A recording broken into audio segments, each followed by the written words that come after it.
All right, let's jump right into this. Welcome to today's Explainer.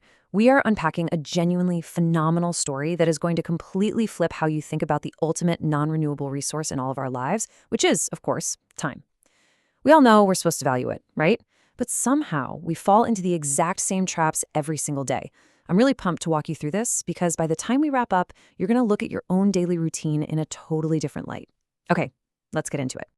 Be honest, does this hit a little too close to home? It's kind of the universal trap of modern procrastination. You wake up a bit late, grab your phone off the nightstand, and start scrolling for what feels like maybe 5 minutes. But actually, it's been hours. Then you catch yourself complaining that life just feels, well, unfair. Days blur into weeks, weeks into months, and then boom, suddenly another entire year is just gone. And what's really fascinating about this whole illusion of success is that we falsely believe it starts with money, or maybe some lucky break, but it doesn't. Success actually starts with a very specific number, 24. Every rich person, every massively successful entrepreneur, every great leader, and, well, every perfectly ordinary person gets the exact same 24 hours every single day. The universe isn't exactly handing out extra hours to billionaires. The only difference, literally the only difference, is how they choose to use them. Section 1. The Illusion of Tomorrow. To really grasp what this means, the source material shares this brilliant story. I want to introduce you to Adam. Adam is a young boy from a small village. He's smart, he's kind, and he is absolutely bursting with these massive dreams. I mean, he wants to be wildly successful, live in a beautiful house, help out his parents, and really earn the respect of his community. But Adam has one fatal, chronic flaw. He is a total victim of waiting for the perfect time.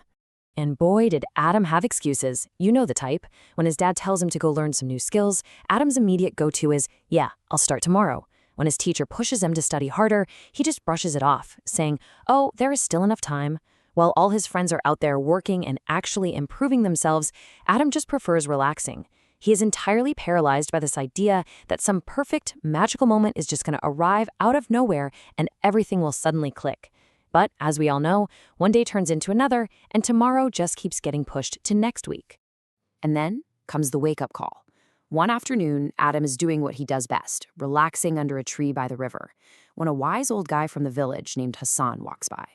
Hassan asks Adam what he wants out of life, and Adam excitedly rattles off all those big dreams of wealth and respect. But then Hassan just stops him in his tracks with this incredibly piercing, direct question. What are you doing today to achieve those dreams? Adam is just completely speechless. He literally has no answer. Section 2. The Wise Man's Lessons. That stunning silence from Adam kind of sets the stage for what happens next. And Hassan doesn't just give him a boring lecture. He uses this profound physical metaphor that completely shatters Adam's illusion of having unlimited time. Hassan just bends down, picks up a handful of sand, and very slowly opens his fingers. As the sand slips away to the ground, he delivers this incredibly powerful quote. I really want you to think about that for a second. We tend to treat time like a bank account we can just endlessly draw from, but it's actually sand slipping through our fingers. Once it hits the ground, that second, that hour, it is gone forever. To really hammer this home, Hassan invites Adam over the next morning and points to 3 apples sitting on a table. One is perfectly fresh, which represents the future.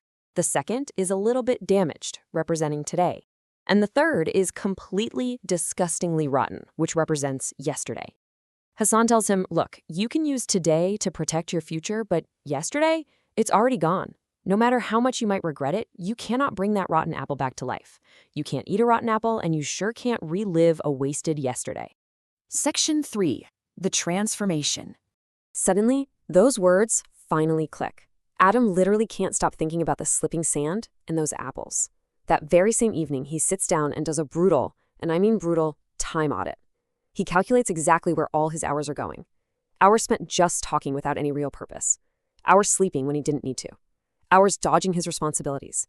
And hours just sitting around waiting for motivation to magically strike him. When he added it all up, the harsh reality hit him like a ton of bricks. He wasn't throwing away money. He was actively throwing away his absolute most valuable asset. So, Adam makes a choice. He decides to stop waiting for tomorrow. He goes from being the kid wasting days under a tree to his sudden awakening with Hassan straight into the grind. And notice, it is called a grind for a reason. It was hard. His old habits were pulling at him. He wanted to quit so badly. But every single time he wanted to hit snooze or delay his work, he pictured that sand slipping through Hassan's fingers. Slowly but surely, he started waking up earlier, learning new skills, reading books, and actually putting in the work. And years later, that compounding effort turned him into a highly respected, successful business owner. Once people started noticing his massive success, a friend naturally came up to him and asked for his big secret. Because everyone always wants the shortcut, right? But Adam just smiled and dropped this incredibly profound response. There is no secret. The only difference is that I stopped wasting time. It is so brilliantly simple, yet honestly, it's the hardest truth for most of us to accept. Section 4. The Price of Dreams. Fast forward even further, and the story comes beautifully full circle. Adam is now the older, successful mentor in the village. One afternoon, he's walking by that exact same river, and he sees a group of young boys sitting under the very same tree, just wasting their day away.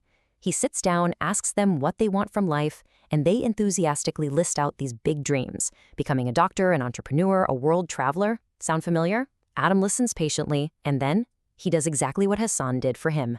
He picks up a handful of sand, opens his fingers, and just lets it fall. As the boys watch that sand fall, Adam delivers the core lesson of this entire narrative. Your dreams are possible, but every dream has a price, and the price is time. He explains that every single day you waste, your dream gets pushed just a little bit further away. But every day you use wisely, your dream inches a little bit closer. Ultimately, you pay for your future with the currency of your present time. Section 5. Time is life itself. All right, let's bring this all back to actionable reality and see how this applies to you and me right now. There is a very stark contrast we all need to accept. We spend so much energy stressing over the first category: money, failed businesses, missed opportunities. But the absolute truth is, money lost can be earned again. A failed business can absolutely be rebuilt from the ground up. Opportunities will circle back around. But that second category, lost time, that becomes history forever. It is completely unrecoverable. Every day is basically like a small piece of gold, and if you spend it without thinking, you're going to constantly wonder why your life just isn't changing. But hey, here is the incredibly empowering part of all this. The number one, the source material strongly emphasizes that our future is built by small actions repeated daily. If you start using your time wisely, dedicating just one focused hour a day to your goals, your life can look completely, radically different just a few years from now. You already have everything you need. You don't need a magical 25th hour in the day. You just need to harness one of the 24 you've already got. So I'm going to leave you with this final thought to carry with you today. That perfect moment you're waiting for, it doesn't exist. You have to create it yourself. So, will you create the perfect moment by starting today, right now, or are you going to let the illusion of tomorrow steal yet another year from your life? The choice is entirely up to you, but remember, the sand is already slipping. Use your time wisely, because time really is life itself.